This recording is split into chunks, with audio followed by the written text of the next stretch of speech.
പ്രേക്ഷകപ്രിയ താരങ്ങൾ ഒരുമിച്ച് മലയാളക്കരയിൽ പൊട്ടിച്ചിരി ഒരുക്കിയ എവർഗ്രീൻ കോമഡി ഹിറ്റ്. അയാളെ പൂട്ടാൻ വന്നതല്ലേ?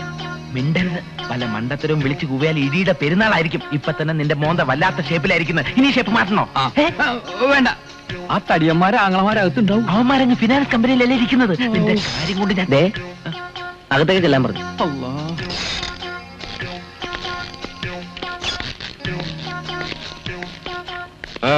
എന്താ? ഞങ്ങള് കലാദർശനിൽ നിന്നും വരുന്നവരാ. പിരിവിനായിരിക്കും. സാധനം തരത്തില്ല. കാലണ കിട്ടിയിട്ട് എന്തിനാണ് ഇപ്പൊ? അതല്ല, പിരിവിനല്ല, മുതലാളിയോട് ഒരു പേഴ്സണൽ കാര്യം ഡിസ്കസ് ചെയ്യാൻ വന്നതാ.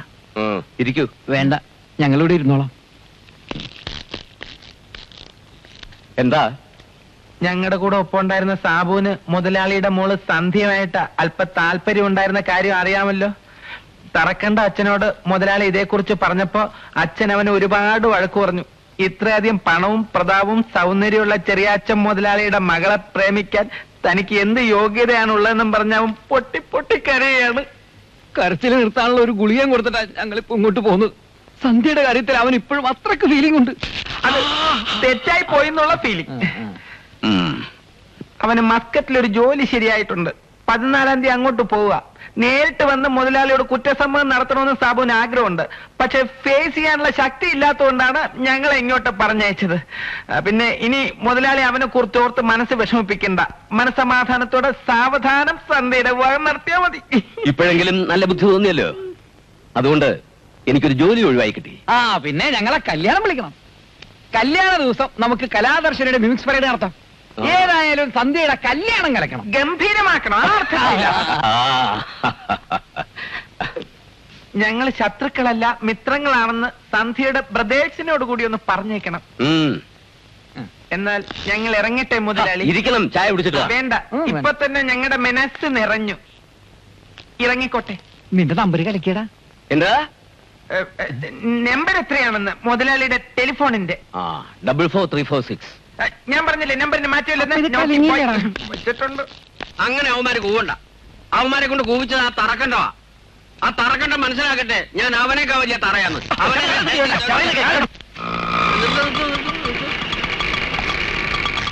ചേട്ടാ, വെയിറ്റ് ചെയ്യാൻ പറ്റില്ല. തന്നോട് ആര് പറഞ്ഞോ വെയിറ്റ് ചെയ്യാൻ? ഞാൻ മടങ്ങി വരുന്നവരെ താനോട് കാത്തു നിന്നാ മതി.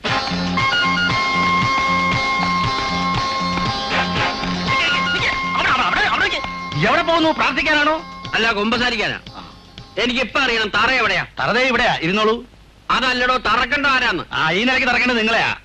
നിങ്ങൾ ആരാന്ന് കേട്ട് കാണും. പച്ചാളം പാപ്പച്ചൻ. പച്ചാളത്ത് കേട്ടുണ്ട്, പക്ഷെ പാപ്പച്ചൻ എന്ന് കേട്ടിട്ടില്ല. എന്നാ ഞാൻ കേൾപ്പിക്കും. നമ്മളാരാ? ഞാൻ മമ്മൂട്ടി. മമ്മൂട്ടി. കർത്താവേ, മനസ്സിലായില്ല കേട്ടോ മോനെ. ഞാൻ സിനിമയിൽ മാത്രമേ കണ്ടിട്ടുള്ളൂ. ജീവനോടുകൂടി ഇപ്പൊ ആദ്യമായിട്ട് കാണുക. അതേ ഛായ ആണല്ലേ? തറക്കണ്ട എവിടെയോ? തറക്കണ ഫാദർ അവിടെ ഇരിപ്പുണ്ട്. പയ്യപ്പോ ട്രൗസർ ഊരി പോകും. അയ്യോ, മമ്മൂട്ടി മിണ്ടല്ലേ. ദേ, അച്ഛന്റെ ഞരമ്പ് രോഗം പരിശോധിക്കാൻ വന്ന സായിപ്പ് ഡോക്ടർ ആയിരിക്കും. അതാ ഒരുമാതിരി തറയായിട്ട് സംസാരിച്ചോണ്ട് പോയത്, താണ്ടമ്മ ചേച്ചിയെ പോലെ. കാണിച്ചതിൽ അതിരൊക്കെ ഉണ്ട്. പള്ളിയിൽ കുർബാനയും കുമ്പസാരമായിട്ട് കുത്തിയിരിക്കേണ്ട അച്ഛന്മാര് പാട്ടും കൂത്തും മിമിക്രിയായിട്ട് ഇറങ്ങിയിരിക്കുക മനുഷ്യരെ കഷ്ടപ്പെടുത്താൻ. അതൊക്കെ നടത്താനേ കലാപാരമ്പര്യമുള്ള കുടുംബത്തിൽപ്പെട്ട ഞങ്ങളെ പോലുള്ളവരുണ്ട് ഇവിടെ. നിങ്ങൾ ആരാ? നിങ്ങൾക്ക് എന്താ വേണ്ടേ? കലാകാരൻ ഇവിടെ ഇരിക്കി. എന്നെ അങ്ങനെ ഇരുത്തിയിട്ട് യുവദർശനെ ഒതുക്കാമെന്ന് കരുതണ്ട. മമ്മൂട്ടി, ഇവിടെ ആരും ഇല്ലേ? തല്ലിക്കാനായിരിക്കും. എങ്കിൽ മമ്മൂട്ടി വേണ്ട, ഭീമന്റെ ഹൂനെ വിളിക്കാവും വരട്ടെ. പോവാനോ? അങ്ങനെ പോകാമെന്നവനല്ല ഞാൻ. താൻ വിളിക്കുന്നിടത്ത് വരെ ഞാനാരാ? തന്റെ കുശലിക്കാരനാണോ? എന്റെ ദൈവമേ. ഒരു കാര്യം ഞാൻ പറഞ്ഞേക്കാം. അച്ഛൻ ഈ അലവലാതി പിള്ളേരെ വിട്ട് യുവദർശനയുടെ പരിപാടി കലക്കാനാണ് ഭാവമെങ്കിൽ വാടകയ്ക്ക് ആളുകളെ കൊണ്ടുവന്ന് നിങ്ങളുടെ പരിപാടി ഞാനും കലക്കും. ഇങ്ങനെ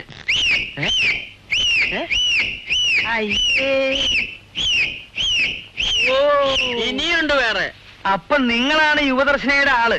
അതെ, ഞാനാണ് ഇതിന്റെ proprietor cum manager, Pachalam Pappachan. നിങ്ങൾ എന്തുദ്ദേശത്തോടെയാണ് ഇങ്ങോട്ട് വന്നത്? എന്നെ തല്ലാനാണോ?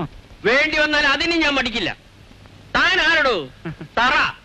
വേറൊരു തറയായതുകൊണ്ടല്ലേ താൻ ഈ തറപ്പണികളൊക്കെ ചെയ്തത്.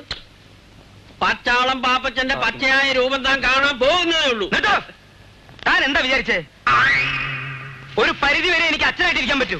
താൻ തറയാണെങ്കിലേ ഞാൻ അടിത്തറയാ. കുറെ നേരം തുടങ്ങിയിട്ട് ഒരു വള്ളിയിലേക്ക് ഇട്ടിട്ടുണ്ട് വലിയ അളവ്. നിന്നെ ശരി എന്താ എന്ത് പറ്റി അച്ചോ? മമ്മൂട്ടി അച്ചോ, ഞാനൊരു കാര്യം പറഞ്ഞാൽ താൻ ആരോടെങ്കിലും പറയോ? പറയൂ അച്ചോ. ഓ, കാസർഗോഡ് കാദർബായുടെ മകൻ കാസിം ബായ്. എന്റെ കർത്താവേ, ഞാനിതാ പോണേ. അച്ഛൻ അങ്ങനെ അങ്ങ് പോവാൻ സമ്മതിക്കില്ല അച്ചോ.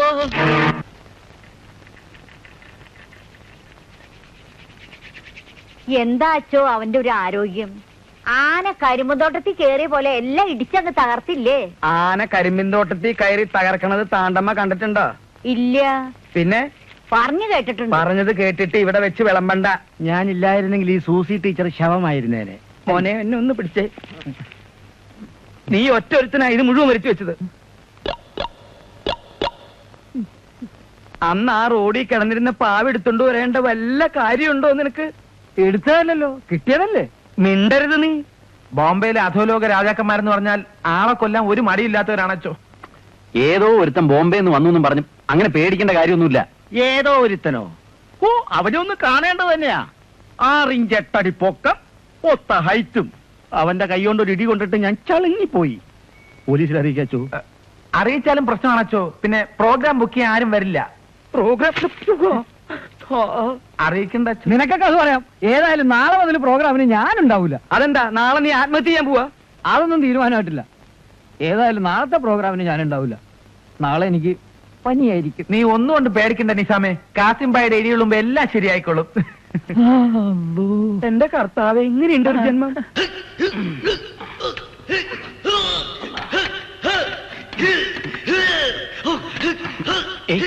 എന്താ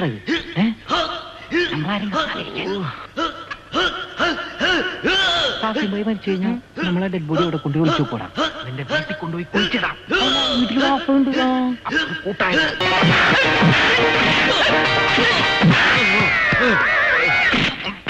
ഇതാണ് നിന്റെ ഇലക്ട്രിക്.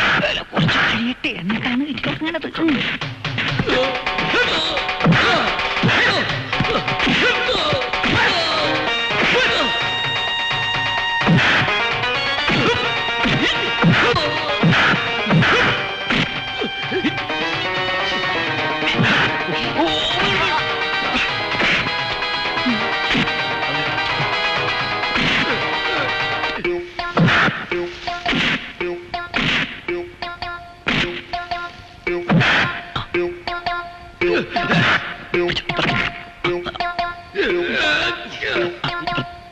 ഒരു കണ്ണടക്കി.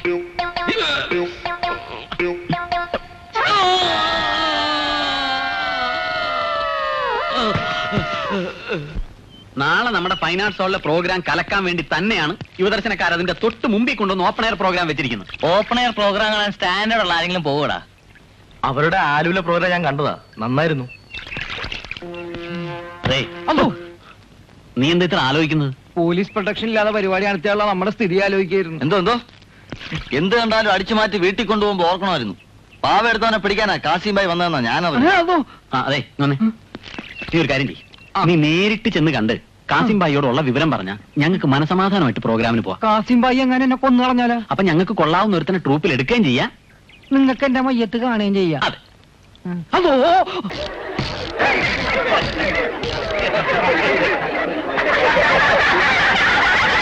പ്രിയപ്പെട്ട നാട്ടുകാരെ, തൊഴിലാളി സുഹൃത്തുക്കളെ, അമ്മമാരെ, പെങ്ങന്മാരെ, സഹോദരന്മാരെ, സഹോദരിമാരെ, മരുമക്കളെ, ഇന്നാണ് നിങ്ങളേവരും ആകാംക്ഷയോടെ കാത്തിരുന്ന ആ സുദിനം ഇന്നാണ്.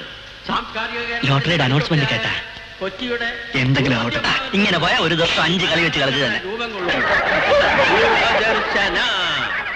യുവദർശനയുടെ പരിപാടി ആസ്വദിക്കാൻ പുറത്തു നിൽക്കുന്ന മഹാന്മാരും മഹതിമാരും അശേഷം മടിക്കാതെ അകത്തേക്ക് വരിക. വേണ്ട, പ്രോഗ്രാം തുടങ്ങിയെന്നാ തോന്നുന്നത്. നമ്മൾ വിചാരിച്ച പോലെയല്ല, നല്ല ഓഡിയൻസ് ഉള്ള ലക്ഷണമാണ് കാണുന്നത്. ചിലപ്പോ പ്രോഗ്രാം കഴിഞ്ഞാണോ? അങ്ങനെ പിന്നെ കൂലി കേൾക്കണ്ടേ? അച്ഛനെവിടെ? ഇനി അച്ഛന്റെ കാര്യോട് മിണ്ടി പോവരുത്. എന്നെ പറഞ്ഞു വഞ്ചിച്ച ദുഷ്ടനാണ് അയാള്.